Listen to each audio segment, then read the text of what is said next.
Mais que promessas, compromissos reais com a infância e a adolescência no Brasil. É o título do documento elaborado pelo Unicef, Fundo das Nações Unidas para a Infância, para ser um guia dos candidatos nas eleições de 2018. O Unicef considera que é preciso reduzir a desigualdade e as privações que afetam tantos meninos e meninas no país. Para explicar as propostas, o Cidadania entrevista agora Mário Volpi, coordenador do Programa de Políticas de Qualidade do Unicef para a Infância no Brasil. Seja bem-vindo, obrigado por ter aceitado o nosso convite.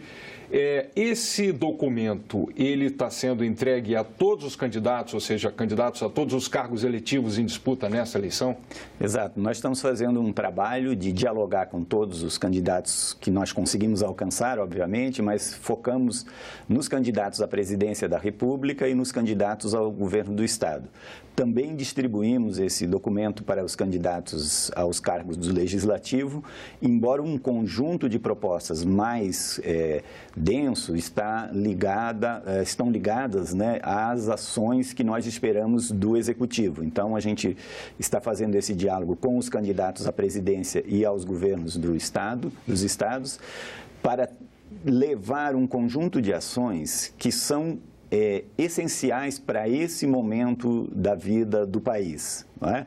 Nós vemos toda uma discussão aí em torno dos temas econômicos, nós vemos uma discussão em torno da necessidade de gerar emprego, discussões em torno da segurança pública, mas aí preciso ir além desses temas. Nenhum país conseguiu ter um ritmo de desenvolvimento e um desenvolvimento sustentável sem investir de uma forma bastante consistente nas políticas pela infância e pela adolescência, que são basicamente saúde, educação, desenvolvimento social, proteção social, né, para enfrentar esse grande tema que é o que marca a realidade das crianças brasileiras, que é a desigualdade. Tá, então eu queria, a primeira pergunta, que é um percentual que chama atenção, até quero ver aqui na tela, sobre o Unicef considera que é preciso, afirma que 61% das crianças e adolescentes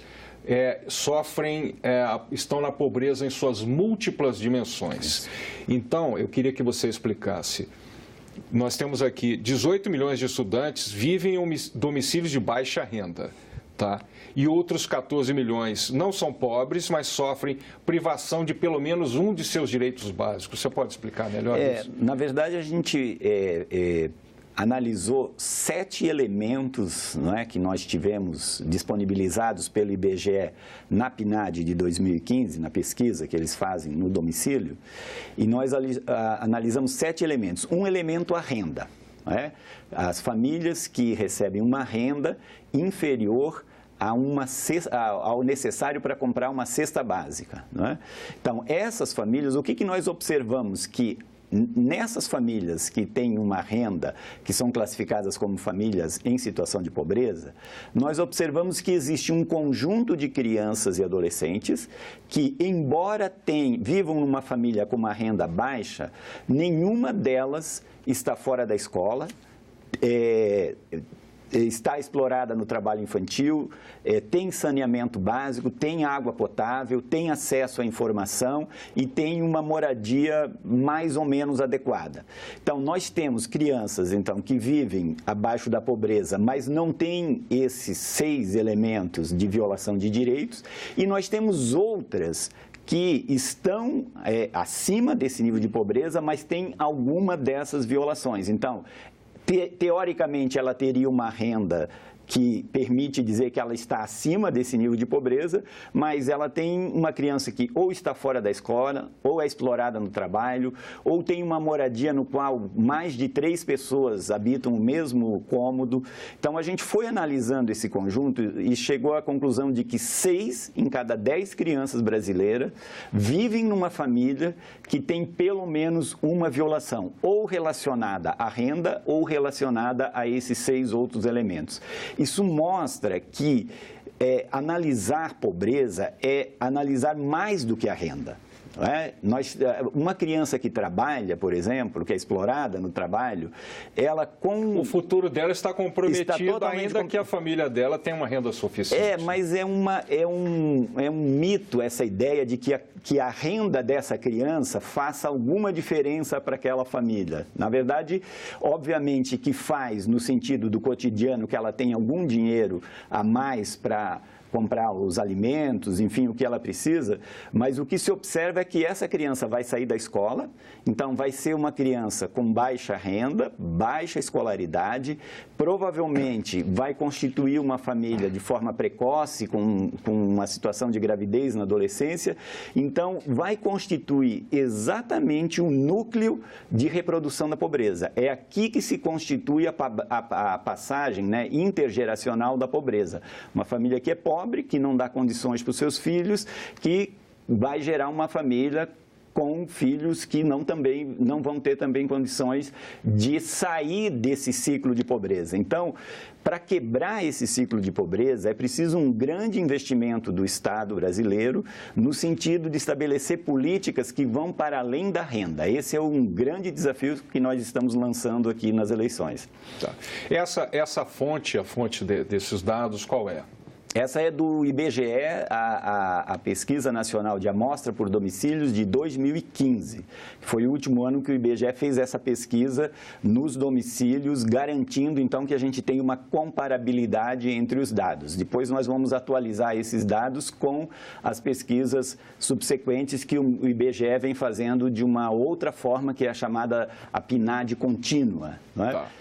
Agora, uma questão, assim, ainda nessa questão da renda, os programas de transferência de renda beneficiaram, proporcionaram avanços no combate à pobreza no Brasil, mas ainda insuficientes para garantir os direitos plenos que as crianças e adolescentes devem ter, é isso? Os programas de transferência de renda, eles têm um poder importante de ter um impacto na família para dar condições dela acessar os outros direitos e ter um impacto na economia, porque gera uma onda de consumo que gera mais empregos. Enfim, os programas de renda, eles são muito importantes, os programas de transferência de renda. O que nós estamos apontando na pesquisa é de que eles precisam estar articulados com as outras políticas. Um programa de renda, por si só, de transferir renda para uma família, sem assegurar a articulação com as demais políticas, ele tem um benefício, que é garantir, por exemplo, que as famílias tenham um mínimo para a sua subsistência, mas ele não consegue dar o passo seguinte, que é a busca da autonomia, se ele não estiver articulado, como no caso do Brasil, por exemplo, há uma articulação bem clara entre a política de educação, a política de saúde e a política de proteção social. Então, esses elementos são importantes, não é? Que sejam reforçados nesse programa. Né? Esse tem sido um exemplo que outros países têm seguido, mas eles não podem ficar só nesses 3 aspectos. Nós levantamos aqui, por exemplo, 6 outros aspectos que são importantes de serem levados em conta nessas políticas de transferência de renda. Sempre que quer dizer, nós estamos em pleno debate sobre os grandes problemas nacionais e todo mundo reconhece que a educação é talvez a principal forma do Brasil sair da crise e, enfim, tomar um rumo de um país, assim, de uma nação nos melhores patamares, né? Agora, eu queria, então, chamar aqui na tela um dado que alarmante, foi até notícia recentemente, né? O atraso escolar. 7,2 milhões de estudantes com 2 ou mais anos de atraso escolar. No ensino fundamental 1, é de 12% esse percentual. Sobe para 26% no fundamental 2 e chega a 28% no ensino médio. Esse é um desafio grande que o país tem, porque nós conseguimos colocar as crianças na escola. Isso foi um grande desafio e nós temos a maioria das crianças na escola. Ainda temos que fazer uma busca ativa daquelas que estão fora da escola. Aliás, aproveitando, vamos ver também os dados sobre a evasão escolar. 2,8 milhões de crianças e adolescentes estavam fora das escolas em 2015. Isso. Né? 6,5% de todas as pessoas nesta faixa etária, entre 4 e 17 anos. Então, muita gente anda fora da escola. Então, veja que nós temos um desafio de 2,8 milhões de crianças que nós temos que trazer de volta para a escola. Né? Então, há políticas para isso, o Unicef vem trabalhando numa metodologia chamada busca ativa escolar, né, que ajuda os municípios a identificarem onde essas crianças moram para trazê-las de volta para a escola, mas nós temos um desafio muito grande dentro da escola, esses 7,2 milhões de crianças que não estão aprendendo o que eles deveriam aprender para poder serem promovidas no processo de educação.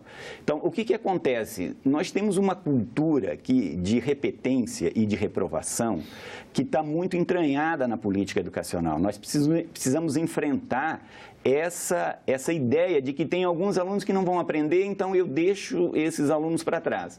Nós precisamos mudar. Se tem alguns alunos que estão tendo dificuldade na aprendizagem, nós temos diversas abordagens, diversas metodologias, diversos materiais pedagógicos, diversos processos instrumentais que precisam ser incorporados pela escola para ajudar essas crianças. Nós não podemos fazer de conta que elas não existem, porque elas são num número muito grande.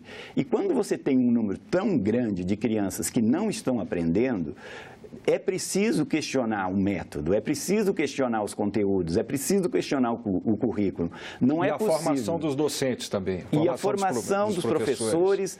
E nós temos usado uma palavra que é bastante ampla, mas que precisa ser colocada, que é: nós precisamos valorizar o professor. Ele está no centro do processo pedagógico, depende dele, né, das suas competências, da sua motivação, das suas habilidades, numa rede estruturada de políticas educacionais, para dar esse passo importante que a gente precisa dar de melhorar a qualidade da educação. Então, esses dois desafios, nenhum país, né, você não vai encontrar nenhum país que resolveu qualquer problema da economia, do desenvolvimento, sem resolver o problema da educação. Então, esse é um desafio do qual o Brasil não pode fugir. O Unicef é a favor de políticas de bônus para professores que consigam alavancar o resultado de suas escolas nesses índices, nesses exames, como o Enem? O Unicef é a favor de uma educação contextualizada. Nós precisamos olhar cada cenário, cada contexto, porque nós temos situações, por exemplo, na Amazônia, no semiárido brasileiro, na periferia dos grandes centros urbanos, que demandam uma política mais focada nesses contextos. Não dá para ter uma política única no país, né? Tem gente que ainda imagina, né, aquele modelo francês do século XVIII de educação, que no mesmo dia todos os alunos estão estudando a mesma página do livro de história ou de geografia ou de matemática. Quer dizer, essa ideia de uma educação estruturada, com um currículo fechado, com conhecimentos bem específicos, com remuneração de professores baseada num resultado que é exclusivamente uma nota, e essa forma de pensar a educação não funciona mais para uma realidade complexa como o Brasil. Então, vocês não acreditam num modelo que seja um conteúdo que seja ensinado para todos os estudantes no Brasil, ou seja, para os estudantes em todo o país, um modelo uniforme. Nós temos falado nos direitos de aprendizagem, né? Existe, obviamente, um conteúdo mínimo que todo mundo precisa dominar, mas depois existem conteúdos, habilidades, abordagens que dependem muito do contexto e dos projetos de vida de cada criança, de cada adolescente. Então, o que a gente quer garantir é que a escola tenha uma qualidade suficiente e que tenha, ao mesmo tempo, uma base curricular importante, que todos tenham acesso a essa base, mas um conjunto de conhecimentos que são produzidos no próprio contexto, na própria escola. Então, é um processo continuado de pensar a escola a partir da comunidade pedagógica, a partir do seu contexto, a partir daquilo que os próprios alunos trazem para dentro da escola. Essa ideia, né, agora nós estamos aí fazendo toda uma discussão da base curricular comum, que é uma base nacional. É muito importante que a gente tenha essas diferentes abordagens, né? Então, o princípio da reforma do ensino médio, a base ainda está sendo discutida. Isso. Mas a reforma do ensino médio, ela estabeleceu um percentual de matérias comuns e aqueles itinerários de conhecimento de matérias opcionais que o estudante escolhe conforme lhe é mais conveniente. Vocês apoiam nós temos a posição do Unicef não é fechar num modelo, né? É ouvir os diferentes atores da sociedade, ter esse diálogo que vem sendo feito e elaborar, então, aquilo que é um consenso entre todos os atores e garantir a especificidade de cada região do país. Vou dar um exemplo de uma região do país que precisa, por exemplo, desenvolver um conhecimento específico, o semiárido brasileiro, que é conhecido como a região da seca. As pessoas que vivem naquela região do país, elas precisam ter acesso a um tipo de conhecimento que tem relação com o ambiente no qual elas vivem, não é? Então, às vezes, você vai ver uma cartilha daquelas antigas que tem expressões que são muito comuns no Sul, no Sudeste, mas que não tem a ver com aquele cenário. Então, ali tem um conhecimento, ali tem uma cultura, ali tem valores que precisam fazer parte do conjunto curricular. Então, é essa parte que a gente chama de a parte flexível, a parte contextualizada do currículo, né? E precisa ter uma outra parte que é comum, que conecta essas pessoas com a cultura do país, com as regras, né? Com os conhecimentos que são comuns a todo o país. Então, esse é um processo continuado. E como a sociedade, né, tem mudanças muito rápidas em função das tecnologias de informação, de comunicação, talvez não seja o caso de você fechar um currículo e dizer daqui para frente vai ser assim e não pode ter. Porque o mundo vem passando por transformações cuja velocidade é muito impressionante. Exato. E nós temos um plano nacional de educação, né, que é um plano decenal, que tem uma série de decisões que foram tomadas. Por exemplo, tem uma coisa importante na educação, que é aumentar o investimento na educação. Para 10% do PIB. Para 10% do PIB. Esse foi um consenso que se conseguiu, porque tem muita crítica aos gastos em educação e que algumas delas até são fundamentadas que a gente precisa gastar melhor. E é verdade, a gente precisa gastar melhor, a gente precisa organizar melhor a política educacional, mas mesmo que a gente gaste melhor, não vai ser suficiente, porque você vê que nós temos 7 milhões de crianças que precisam de uma atenção especial. Elas não podem continuar reprovando, evadindo, né? Elas precisam de uma atenção sobre as suas necessidades de aprendizagem. E nós temos 2,8 milhões que precisam voltar para a escola. Isso não vai acontecer magicamente sem um investimento, sem aquilo que nós estamos chamando de uma busca ativa. Isso depende de um profissional da área da assistência social que faz uma visita domiciliar para saber por que aquela criança não está indo para a escola. Isso depende de um profissional de educação que recebe aquela família, faz a matrícula, aconselha, acompanha e informa a família quando a criança começa a faltar muito. Isso depende de um profissional de saúde que muitas vezes precisa providenciar um óculos para aquela criança que tem algum problema de visão e às vezes não aprende. Então, os municípios que estiverem interessados nesse trabalho, como é que eles podem ter acesso a esse documento?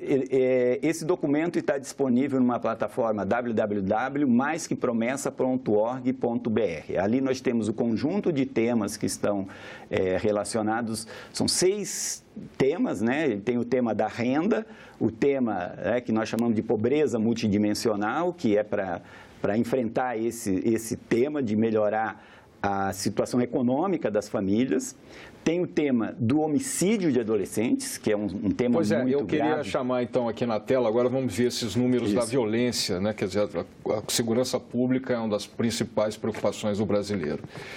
Em 2016, 11 mil assassinatos, né? E as vítimas tinham entre 10 e 19 anos, né? A taxa, 34 casos por 100 mil habitantes, que é superior à taxa geral do país, que é de 30 casos, que já é um caso, assim, já é estratosférico, 30 vezes, muito superior aos índices verificados na Europa. Quais são, então, no Unicef, resumidamente, as propostas para que se enfrente esse problema? O Brasil precisa investigar o homicídio de adolescentes. Nós temos mais de 30 adolescentes, 31 adolescentes sendo assassinados por dia no Brasil. Então, isso, em números absolutos, é a maior morte de adolescentes no mundo. Mesmo nos países em guerra, não existem tantos assassinatos de adolescentes. Então, nós precisamos conhecer os responsáveis por esses assassinatos, o contexto no qual eles acontecem, onde, em que comunidades eles acontecem, e não existe hoje uma investigação que permita romper esse ciclo de impunidade, porque sempre que você não investiga, há uma legitimação social. Muitas pessoas acham que esses adolescentes morreram porque eles estavam cometendo algum delito ou porque eles têm alguma história. Então, o Estado brasileiro não consegue explicar para a sociedade quem são esses adolescentes. Nós fizemos pesquisas recentes, por exemplo, no estado do Ceará, onde houve um aumento de número de homicídio de adolescentes, e nós observamos que eles acontecem todos num raio de 500 metros do domicílio do adolescente. Então, existe uma comunidade vulnerável e muitos desses adolescentes estavam fora da escola, muitos desses adolescentes não tinham oportunidades no âmbito da cultura, do esporte e do lazer. Então, nós começamos a observar que existe um público vulnerável a esse tipo de homicídios. Nós temos casos de adolescentes que, por exemplo, protestaram contra a morte de um colega seu, de um amigo lá da comunidade, e foram assassinados em função de terem protestado. Então, nós temos um conjunto de situações que o Brasil desconhece, porque não há uma investigação, não existe sequer um inquérito policial instaurado para investigar o que aconteceu. Então, fica esse sentimento muito equivocado de que os adolescentes estão se matando entre si. Então, nós precisamos conhecer os autores desses homicídios, nós precisamos conhecer as motivações desses homicídios e precisamos conhecer o contexto no qual ele acontece, para poder fazer políticas de prevenção do homicídio. Então, o Unicef está chamando a atenção do governo, do Estado brasileiro, especialmente dos governos estaduais, das políticas de segurança pública, que elas precisam proteger o cidadão. Não é aceitável, por qualquer forma ou pretexto, de que esses adolescentes sejam assassinados nesse nível absurdo de números de adolescentes assassinados, que não tem comparação com qualquer outro país, mesmo dos países em situação de guerra. Eu vi no documento que vocês manifestam expressamente, defendem expressamente a necessidade de controle de armas e não da flexibilização do seu uso, do seu porte. Exatamente. A disponibilidade de armas na sociedade, ela está diretamente relacionada ao aumento do número de mortes violentas. E a maioria das mortes violentas no Brasil são, na adolescência, elas são pelo uso de armas de fogo. Então, nós precisamos fazer um controle disso mais do que já se faz, e não menos do que já se faz. Isso é muito importante para você poder conter esse crescimento que nós tivemos do assassinato de adolescentes no país. Então, o Unicef se posiciona numa postura de manter uma prudência em relação a essas políticas de segurança pública, que precisam ser coerentes com a Constituição brasileira, precisa ser coerente com os tratados do qual o Brasil é signatário, que precisa ser coerente com essa ideia de promover um desenvolvimento sustentável. Você pode repetir o site no qual as pessoas podem ter acesso a esse documento? www.maisquepromessas, tudo junto, Essa é a primeira vez que o Unicef prepara esse guia, esse documento para candidatos nas eleições no Brasil? Não, nós temos feito essa discussão e essa apresentação de uma agenda pela infância, em geral, nas eleições, né? Quando são eleições para a presidência da República. Porque se trata mais de pensar propostas para o país, né? E que precisam estar conectadas com as políticas estaduais e as políticas nacionais. Então, a Unicef vem trabalhando em diversos países com essa ideia de refletir sobre o desenvolvimento do país a partir do investimento na infância. Essa ideia se tratou muito tempo a infância como o futuro, não é? A infância, a adolescência são o futuro do país. Mas esse futuro não existe se você não tiver investimento no presente. Então, essa ideia de futuro, ela fica meio abstrata. O que a gente está querendo dizer é preciso investir agora. Não vai ter lá na frente uma população melhor escolarizada, uma população com melhor renda, uma população com mais habilidades, uma população preparada para enfrentar os desafios, né, do desenvolvimento global, se a gente não fizer um investimento hoje. Então, essa reflexão vem sendo feita em diversos países e no Brasil ainda existe uma ideia, né, de que lá no futuro a gente vai se dar bem, essa ideia do país do futuro, né? Ou a gente é o país do presente ou a gente não vai ser o país do futuro. Mário, obrigado por ter aceitado o nosso convite e sucesso em seu trabalho. Muito obrigado. Para rever, baixar ou assistir a este programa, visite o site senado.leg.br/TV ou então o canal da TV Senado no YouTube, youtube.com/TV Senado. Para fazer um comentário, crítica ou sugestão, ligue grátis para 0800 61 2211. Obrigado pela audiência e até o próximo Cidadania.